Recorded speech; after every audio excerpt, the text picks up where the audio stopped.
In this video, we'll explore how to use comments to engage your visitors in conversation.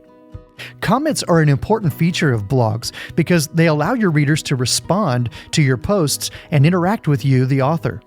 This gives your readers the opportunity to share their own thoughts or questions about the content of your post, but your readers may also provide links to other resources, generate discussion, or simply compliment you for a well-written post.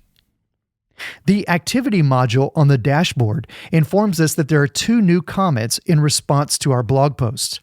Comments that are awaiting moderation are highlighted to catch your attention. From here, we can easily approve, reply to, edit, mark as spam, or move a comment to the trash. And previously approved comments can also be unapproved at any time. Now, this commenter has accidentally misspelled our company's name, so I'll edit this comment, correcting the typo, and then I'll also approve it before clicking the Update button. Now, I'll post a quick reply to this commenter. Clicking the hashtag after the title of the post will take us to the public view of the post on which this comment and our new reply will appear. Now, because I'm currently logged in, you'll notice that WordPress recognizes me and presents me with only the comment field. But if I log out, we'll see the comment form as it appears to our readers, with the name and email fields being required.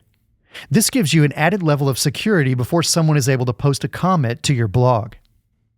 In the Comments subpanel, you can perform all the same functions, in addition to being able to bulk edit comments. Multiple comments can be unapproved and approved at once, marked as spam, or moved to the trash. At the top of the Comments subpanel, you can also filter comments to show only comments made on your site, or pings, which are comments made on another blog or website in which they linked to your article. If you've enabled pingbacks and trackbacks in your settings, they'll appear alongside the comments just underneath your posts.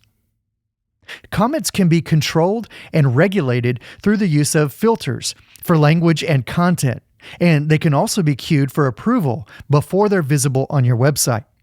This is helpful for blocking comment spam, which can become a real hassle. To change these settings, visit the Discussion subpanel under Settings.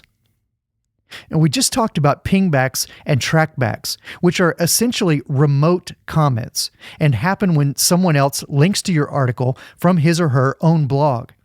You can choose whether you'd like to send these pings to other sites when you link to them, and if you'd like to receive incoming pings, which again will show up alongside other comments just under your posts. It's a good idea to allow people to post comments on your articles by default. This is how you encourage discussion and create a sense of community on your site. I usually choose to require the comment author to fill out their name and email address, but I don't normally require that they also be registered and logged in to comment. Make it as easy as possible for folks to enter the conversation because, like you, they probably already have too many logins to deal with. So let's not require them to register and log into our site just to post a comment. You can choose to automatically close comments on an article after a certain number of days. And you can also enable threaded or nested comments up to 10 levels deep. This helps people to view responses to a particular comment as a group instead of scattered throughout the entire page. If your blog becomes really popular, you may want to break up your comments into more than one page. And you can choose to display your comments with the oldest comments at the top of the page or the newest comments at the top.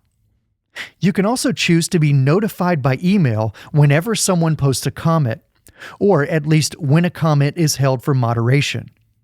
And before a comment is published on your site, you can choose to have an administrator always approve the comment, or you can choose to automatically approve it provided the commenter has had at least one previously approved comment.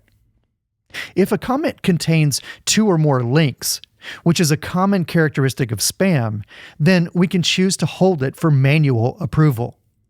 You can also hold comments for moderation if they contain any of the words that you enter into this field.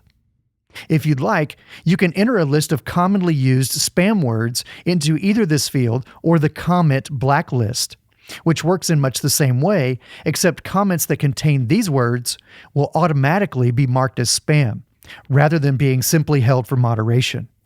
And last, you can enable or disable avatars, those little icons or images that appear next to an individual's comments on your articles. You can choose a rating for these profile images and even select a default avatar to use if the commenter hasn't created their own. By the way, if you haven't already created a profile image for yourself, head to gravatar.com and create your own gravatar today. Then, whenever you post a comment on any WordPress-powered blog, your avatar will appear next to your comment. With these settings in place, you'll be ready to engage your readers in meaningful, two-way conversation.